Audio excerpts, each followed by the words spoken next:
Таджикистане людям страшно не то чтобы говорить что-то против властей, а даже думать. Досмотрите это видео до конца, и вы узнаете, как в Таджикистане правящая элита потеряла всякий контроль. Подписывайтесь на наши обновления и точно будете в курсе всего самого актуального. Таджикская журналистка Рамзия Мирзабекова, которую вызвали на допрос в ГКНБ в связи с событиями в Хорогье, сказала, что сотрудники органов безопасности до сих пор не вернули ей ни мобильный телефон, ни ноутбук. В переписке 27 мая она сообщила, что телефон с ноутбуком около недели находится в руках сотрудников ГКНБ. В связи с событиями 17 и 18 мая в Рушанском районе Горно-Бадахшанской автономной области сотрудники службы безопасности Таджикистана допросили нескольких общественных активистов и журналистов. Рамзия Мирзабекова сообщила, что после 5-часового допроса 22 мая в ГКНБ у нее взяли расписку о неразглашении деталей допроса. Рамзия Мирзабекова, журналистка Азия Плюс, является уроженкой Гбао. Она известна своими аналитическими репортажами и статьями. Через несколько дней после допроса Рамзии Мирзабековой в ГКНБ на странице анонимного пользователя под ником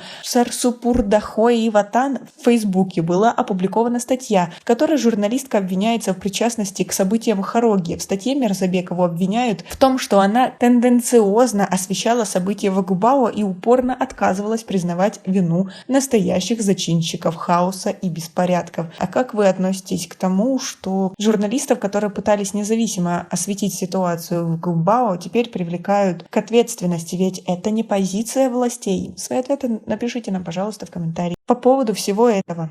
Вот, взяли расписку, а сами выложили все в сеть. Рамзия Мирзабекова сообщила, что все, что указано в статье этого анонимного пользователя, противоречит тому, что она говорила на допросе. С меня взяли расписку о неразглашении подробностей допроса. Но прошло некоторое время, и все, что я говорила о взаимоотношениях с Ульфатханим Мамачоевой и мои другие советы были опубликованы в фейсбучной группе Ахбари Таджикистан от имени анонимного пользователя. Но с той разницей, что все мои слова были перевернуты и использованы против меня, говорит журналистка. По ее словам, сотрудники органов безопасности допрашивали ее о взаимоотношениях с Ульфатханим Мамачоевой, журналисткой и гражданской активисткой из Бадахшана, которую арестовали по обвинению в призывах к свержению власти и назвали одним из организаторов беспорядков в Бадахшане. До своего ареста Мамачоева не признавала свою причастность к произошедшему, но на днях в эфире таджикского телевидения показали документальный фильм, в котором она дала якобы чистосердечное признание, где оклеветала саму себя. Рамзия Мирзабекова также рассказала, что ее спросили и о сотрудничестве с Андреем Сиренко, главой Центра изучения современного Афганистана, независимой российской организации.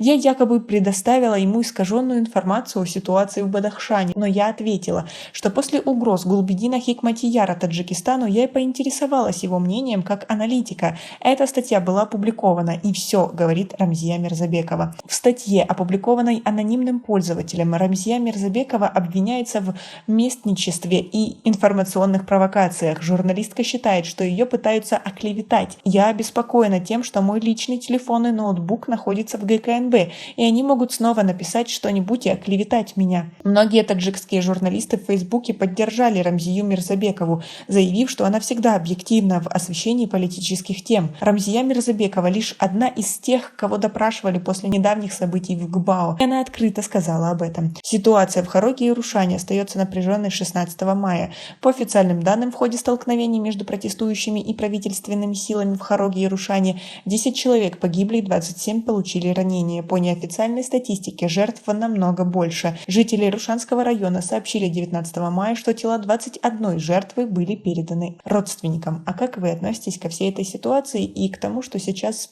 творят правоохранительные органы? Свои ответы напишите нам, пожалуйста, в комментарии. У нас пока на этом все. Оцените наши видео подпиской и лайком. До скорой встречи.